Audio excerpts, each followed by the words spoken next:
Exode chapitre 39. Avec les étoffes teintes en bleu, en pourpre et en cramoisi. On fit les vêtements d'office pour le service dans le sanctuaire, et on fit les vêtements sacrés pour Aaron. Comme l'Éternel l'avait ordonné à Moïse, on fit l'éphod d'or, de fil bleu, pourpre et cramoisi et de fin lin retors. On étendit des lames d'or et on les coupa en fils, que l'on entrelaça dans les étoffes teintes en bleu, en pourpre et en cramoisi et dans le fin lin. Il était artistement travaillé. On y fit des épaulettes qui le joignaient. Et c'était ainsi qu'il était joint par ses deux extrémités. La ceinture était du même travail qu'eux. L'éphod est fixé sur lui, elle était d'or, de fil bleu, pourpre et cramoisi et de fin lin retors. Comme l'Éternel avait ordonné à Moïse, on entoura de montures d'or des pierres d'onyx sur lesquelles on grava les noms des fils d'Israël. Comme on grave les cachets, on les mit sur les épaulettes de l'éphod. En souvenir des fils d'Israël, comme l'Éternel avait ordonné à Moïse, on fit le pectoral, artistement travaillé, du même travail que l'éphod, d'or, de fil bleu, pourpre et cramoisi, et de fin lin retors. Il était carré, on fit le pectoral double, sa longueur était de lin en pan, et sa largeur de lin en pan, il était double. On le garnit de 4 rangées de pierres, première rangée une sardoine, une topaze, une émeraude. Seconde rangée, une escarboucle, un saphir, un diamant, troisième rangée, une opale, une agate. Une améthyste, quatrième rangée, une chrysolite, un onyx, un jaspe. Ces pierres étaient enchâssées dans leur monture d'or. Il y en avait 12. D'après les noms des fils d'Israël, elles étaient gravées comme des cachets, chacune avec le nom de l'une des 12 tribus. On fit sur le pectoral des chaînettes d'or pur, tressées en forme de cordon. On fit 2 montures d'or et 2 anneaux d'or.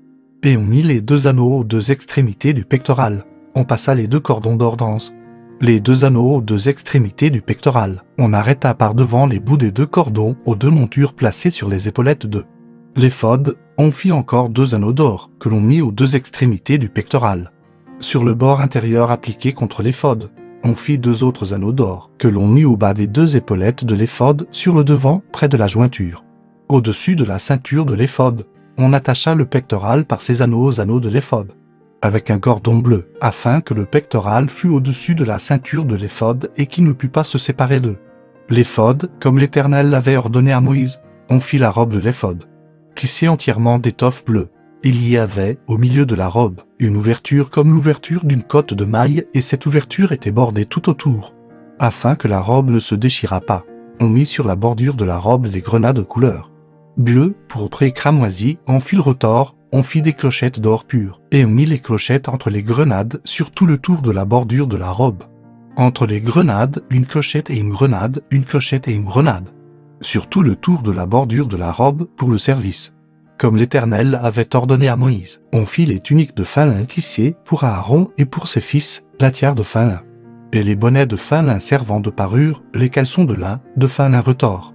La ceinture de fin lin retors, brodée et de couleur bleue, pourpre et cramoisi. Comme l'Éternel l'avait ordonné à Moïse, on fit d'or pur la lame, diadème sacré, et l'on y écrivit. Comme on grave un cachet, sainteté à l'Éternel, on l'attacha avec un cordon bleu à la tiare. En haut, comme l'Éternel l'avait ordonné à Moïse. Ainsi furent achevés tous les ouvrages du tabernacle. De la tente d'assignation, les enfants d'Israël firent tout ce que l'Éternel avait ordonné à Moïse. Ils firent ainsi. On amena le tabernacle à Moïse, la tente et tout ce qui en dépendait.